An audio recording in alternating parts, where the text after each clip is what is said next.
Actual point کے معزز ناظرین گرامی السلام علیکم۔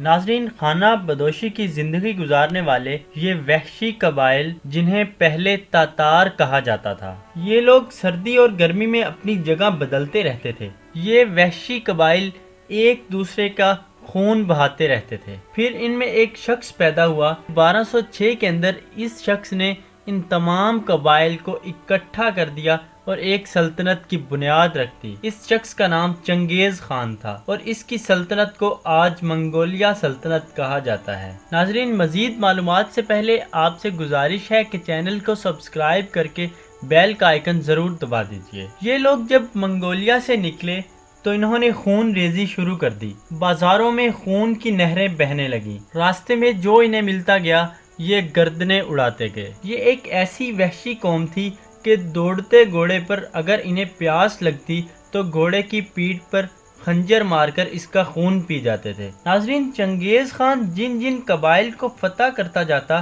یہ اپنے فوجیوں میں ان کو تقسیم کرتا جاتا تھا۔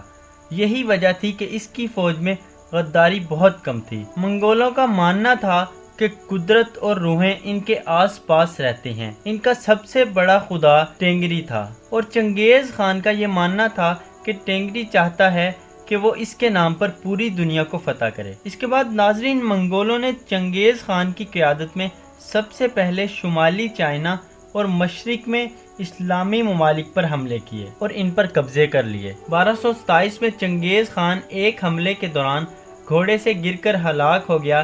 اس کے بعد چنگیز خان کی اولاد نے اس کے خوابوں کو پورا کرنے کا ذمہ لیا۔ اس طرح چنگیز خان کی فوج اس کے بیٹوں کی قیادت میں نئے سے نئے علاقے فتح کرتی گئی۔ یہ لوگ حملے کرتے کرتے 1250 کے اندر بغداد تک پہنچ گئے۔ ناظرین، منگول جس علاقے کو فتح کرتے وہاں کے لوگوں کو اپنے مقصد کے لیے استعمال کرتے تھے، خواہ وہ مسلمان ہوں یا کسی بھی مذہب سے تعلق رکھتے ہوں۔ یہ لوگ کپڑوں پر سونا لگاتے اور پھر وہ کپڑے خود بھی پہنتے اور اپنے گھوڑوں کو بھی اسی سے ڈھانپتے تھے۔ ناظرین، یہ لوگ اتنے وحشی تھے کہ انہوں نے لوگوں کی گردنیں اتار کر ان کے مینار بنا رکھے تھے۔ منگول سلطنت زیادہ دیر نہ رہ سکی اور اس کا خاتمہ ہو گیا۔